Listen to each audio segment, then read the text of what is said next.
Semenjak DKPBB dipimpin Rusia, kini makin tegas Israel ditindak dan hukuman ini bikin rezim Zionis diambang kehancuran.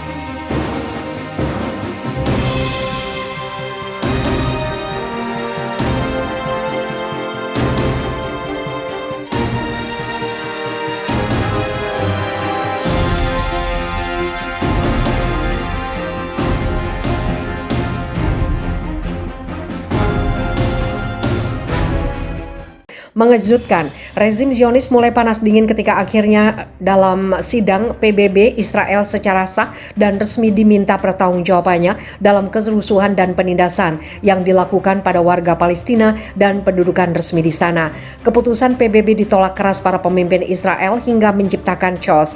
Namun sidang yang diakhiri perwakilan banyak negara ini mendukung keputusan DKPBB untuk segera memproses Israel. Di sisi lain, agar pakar PBB menyatakan komunitas internasional harus mengambil tindakan untuk menghentikan penghancuran dan penyegelan perumahan yang sistematis dan disengaja, pemindahan sewenang-wenang serta pengusiran paksa orang-orang Palestina di tepi barat yang diduduki.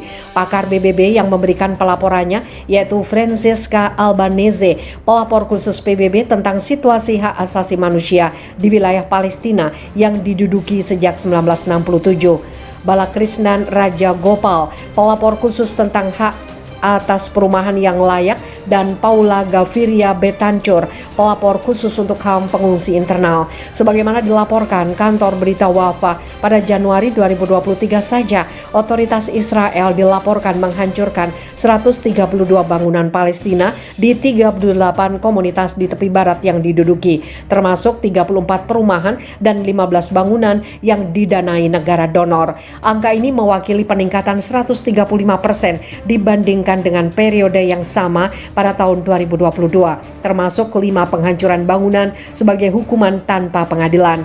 Para pakar PBB telah berulang kali menyampaikan keprihatinan kepada otoritas pendudukan Israel tentang masalah ini. Namun hingga saat ini belum ada tanggapan yang diterima dari entitas Zionis itu.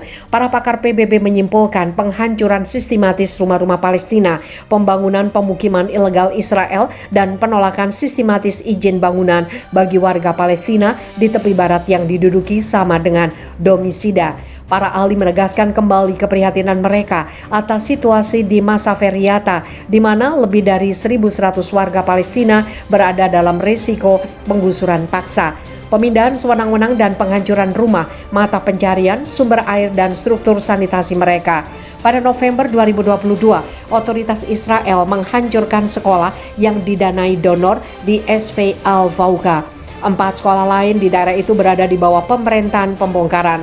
Serangan langsung terhadap rumah, sekolah, mata pencarian, dan sumber air rakyat Palestina tidak lain adalah upaya Israel untuk membatasi hak rakyat Palestina untuk menentukan nasib sendiri dan mengancam keberadaan mereka, kata para pakar PBB itu. Menurut mereka, taktik Israel yang secara paksa menggusur dan mengusir penduduk Palestina tampaknya tidak memiliki batas. Di Yerusalem Timur yang diduduki, puluhan keluarga Palestina juga menghadapi risiko pengusiran paksa dan pemindahan karena zonasi diskriminatif dan rezim perencanaan yang mendukung perluasan permukiman Israel. Tindakan yang ilegal menurut hukum internasional dan sama dengan kejahatan perang. Para ahli juga menyatakan kekhawatiran atas meningkatnya praktek penggusuran dan penghancuran, pencabutan dokumen identitas, hak kewarganegaraan dan kependudukan, serta tunjangan jaminan sosial. Aturan hukum harus menang melawan tindakan kekerasan. Penyegelan rumah, penghancuran rumah mereka adalah tindakan yang tidak menghormati norma hak asasi manusia internasional dan supremasi hukum. Tindakan semacam itu dilarang keras berdasarkan hukum internasional, kata para ahli. Masya Allah, kini Rusia terang-terangan dukung Palestina. Media Arab Saudi puji langkah Putin, Israel makin ketakutan. Tidak mau nasibnya jadi seperti Ukraina. Kini nasib Israel tengah mencari perlindungan karena sang lawan, yaitu Palestina, dapat dukungan dan bantuan terang-terangan oleh Rusia, yang mana sudah terkenal dengan kehebatannya dan senjata luar biasanya. Bahkan jika senjata dan artileri Rusia menghujani tanah Zionis bisa remuk dan tidak tersisa, seperti neraka jadinya kondisi Israel. Di sisi lain, peran Rusia di DKPBB makin memuluskan jalan untuk menjatuhi hukuman pada negara yang sudah berpuluh-puluh tahun tahun menyerang Palestina ini. Sikap Rusia sebagai presiden PBB pada Israel sangat tegas dan tidak bisa diganggu-gugat. Sementara itu, sebuah media berbahasa Arab mengulas penolakan Rusia atas permintaan rezim Zionis untuk menunda pertemuan Dewan Keamanan PBB terkait penjajahan rakyat Palestina dan hukuman atas Tel Aviv karena ikut campur dalam perang Ukraina. Surat kabar Realium menulis rezim Zionis menerima tamparan keras dari Rusia di PBB. Insiden yang menyadarkan para pengambil keputusan di Tel Aviv bahwa Rusia tidak lupa dan bertekad untuk menghukum Israel karena ikut campur dalam perang Ukraina. Hal ini terutama karena laporan orang-orang Israel membenarkan bahwa rezim ini mengirim senjata canggih ke Ukraina untuk memerangi pasukan Rusia, imbuhnya. Menurut Realium, beruang Rusia menunjukkan taringnya dan karena dukungan Israel atas Ukraina. Ia memberi tamparan keras diplomatik kepada Tel Aviv dan menolak penundaan pertemuan DKPBB yang membahas kebijakan rezim Zionis di tepi barat. Ini kemenangan bagi Palestina. Kanal 12 televisi Israel mengabarkan bahwa pertemuan DKPBB yang digelar hari ini akan membahas situasi di Palestina, kondisi yang berkembang di Masjid Al-Aqsa, dan situasi di tepi barat yang diduduki.